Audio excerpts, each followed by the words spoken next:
చెప్పిన కథల్లో పేదరాశి పెద్దమ్మ పేరు తప్పకుండా వింటుంటారు. కానీ ఆమె నిజంగానే ఉండేదా, లేక కథల్లో మాత్రమే ఉన్న కల్పిత పాత్రనా? తెలుగువారి బాల్య జ్ఞాపకాలను గుర్తు చేసే పేర్లలో పేదరాశి పెద్దమ్మ ఒకటి. అమ్మమ్మలు, నానమ్మలు చెప్పే కథల్లో, పాత జానపద కథల్లో చందమామ వంటి పిల్లల పత్రికల్లో ఈ పేరు తరచు వినిపించేది. రాజుకైనా, రాజకుమారుడికైనా, సాధారణ మనిషికైనా ఏ సమస్య వచ్చినా చివరకు అందరూ వెళ్ళేది ఒకే చోటికి, అదే పేదరాశి పెద్దమ్మ ఇంటికి. అయితే అసలు ప్రశ్న, పేదరాశి పెద్దమ్మ నిజంగానే ఉండేదా? చరిత్రను పరిశీలిస్తే పేదరాశి పెద్దమ్మ ఒక చారిత్రక వ్యక్తి కాదు. తెలుగు జానపద సాహిత్యం పిల్లల కథలలో రూపుదిద్దుకున్న ఒక ఊహాత్మక జ్ఞానవంతురాలి పాత్ర. పెద్దమ్మ అంటే అనుభవజ్ఞురాలైన వయోవృద్ధురాలు అనే భావన. ఈ రెండు పదాలు కలిపి ప్రజలకు జ్ఞానం చెప్పే, మంచి మార్గం చూపించే ఒక ఆదర్శ మహిళ పాత్రగా పేదరాశి పెద్దమ్మను రచయితలు తీర్చిదిద్దారు.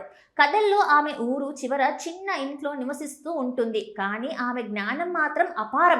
రాజులు, పేదలు, దొంగలు, వ్యాపారులు ఎవరైనా సమస్యతో ఆమె వద్దకు వస్తే కోపంతో కాదు, తెలివితో, నీతితో, అనుభవంతో పరిష్కారం చూపిస్తుందని కథలు చెప్తూ ఉంటాయి. అందుకే పేదరాశి పెద్దమ్మను తెలుగు జానపద కథల జ్ఞాన నిధిగా భావిస్తారు. 1948లో వెలువడిన ప్రముఖుల పిల్లల పత్రిక చందమామలో కూడా పేదరాశి పెద్దమ్మ గురించి విశేషంగా ప్రస్తావించారు. సాయంత్రం వేళల్లో గ్రామంలోని పిల్లలంతా ఆమె చుట్టూ చేరి కథలు వినేవారని ఆ కథల్లో వివరించారు. కేవలం కథల్లో మాత్రమే కాదు, తెలంగాణకు చెందిన ఒగ్గు కథ వంటి జానపద కళారూపాల్లో కూడా పేదరాశి పెద్దమ్మ పాత్రకు ప్రత్యేక స్థానం ఉంది. ఈ కథల ద్వారా నిజాయితీ, దయ, పెద్దల పట్ల గౌరవం, తెలివిగా నిర్ణయాలు తీసుకోవడం వంటి మంచి విలువలను ప్రజలకు చేరవేసేవారు.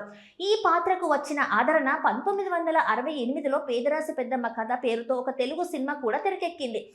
ఈ చిత్రంలో ప్రముఖ నటీనటులు నటించగా పేదరాశి పెద్దమ్మ పాత్ర ప్రేక్షకుల మన్ననలు పొందింది. అలాగే అనేక మంది బాల సాహిత్య రచయితలు కూడా ఈ పాత్ర ఆధారంగా పిల్లల కోసం పుస్తకాలు రచించారు.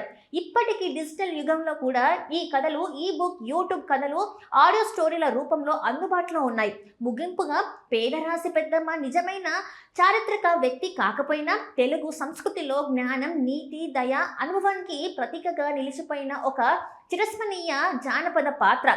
ఇలాంటి పాత్రలే తరతరాలకు మంచి విలువలను, ఊహాశక్తిని, జీవన పాఠాలను అందించాయి.